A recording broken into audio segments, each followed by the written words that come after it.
Bonsoir à tous, bienvenue à ce flash d'information. Le Premier ministre Patrick Achi lance à Korogo le projet de cohésion sociale des régions nord du Golfe de Guinée. Ce projet va renforcer le développement communautaire, l'agriculture, l'inclusion des jeunes et la transition numérique.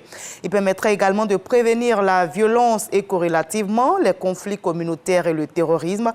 Au moins 810 000 personnes issues des villages sont visées par ce projet dont le coût est estimé à 85 milliards de francs CFA.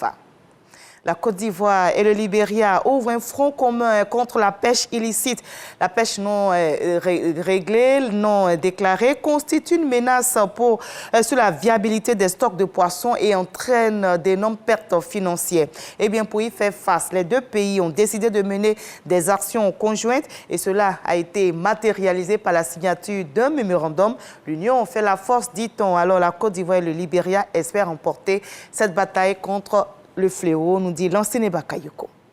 Sidi Tiomoko Touré, ministre ivoirien des ressources animales et halieutiques, et son homologue libérien des pêches et de l'aquaculture, Emma Métier Glasgow, ensemble pour éradiquer la pêche illicite, non réglementée et non déclarée.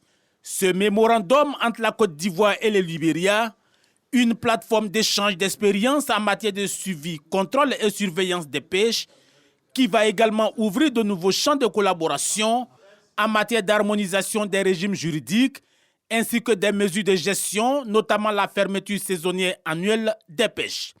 Selon Sidi Tiomoko Touré, l'enjeu de cette nouvelle coopération, c'est d'améliorer la contribution des ressources halieutiques des deux pays à l'autosuffisance alimentaire, à la création d'emplois et à la lutte contre la pauvreté. De son côté, le ministre des Pêches et de l'Aquaculture du Libéria s'est félicité de la signature de ces mémorandums. Un pas en avant vers le renforcement de la lutte dans les eaux ivoiro-libériennes, mais également dans la région de l'Union du fleuve Mano, a déclaré Emma Métier Glasgow. Et la toile de la solidarité s'étend à travers le pays. Le gouvernement ivoirien s'active sur le terrain. La ministre Miss Belmondo Dogo était à Grand Lao dans la région des Grands Ponts à la rencontre des populations. Elle a exprimé le soutien, la solidarité du gouvernement aux sinistrés du village de Gros-Guida, victimes, vous vous souvenez, des pluies diluviennes la semaine dernière. Et à l'étranger, la décision est tombée ce vendredi. En France, le député RN, Rassemblement National, Grégoire de Fournas, accusé d'avoir tenu des propos racistes en séance, a été exclu pour 15 jours de l'Assemblée nationale. Et c'est par un vote dans l'hémicycle que les députés favorables à la sanction, et c'est la plus lourde prévue par le règlement, se sont levés.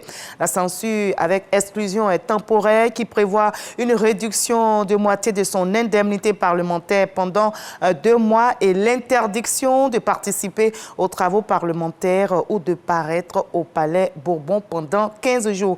Notez que c'est la deuxième fois seulement qu'une telle sanction est prononcée depuis 1958 en France contre un député.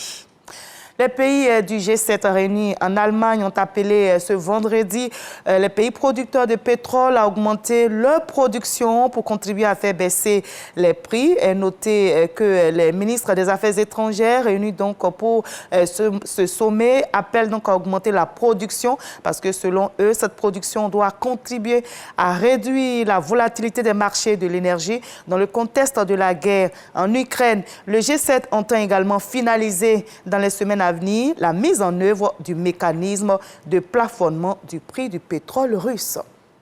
Et c'est ici que l'on s'arrête pour ce Flash Info. Mais juste après, suivez l'info régionale pour avoir toutes les nouvelles de nos régions ici en Côte d'Ivoire. Et moi, je vous retrouve avec plaisir dans quelques heures seulement à 20h pour la grande édition. À tout à l'heure.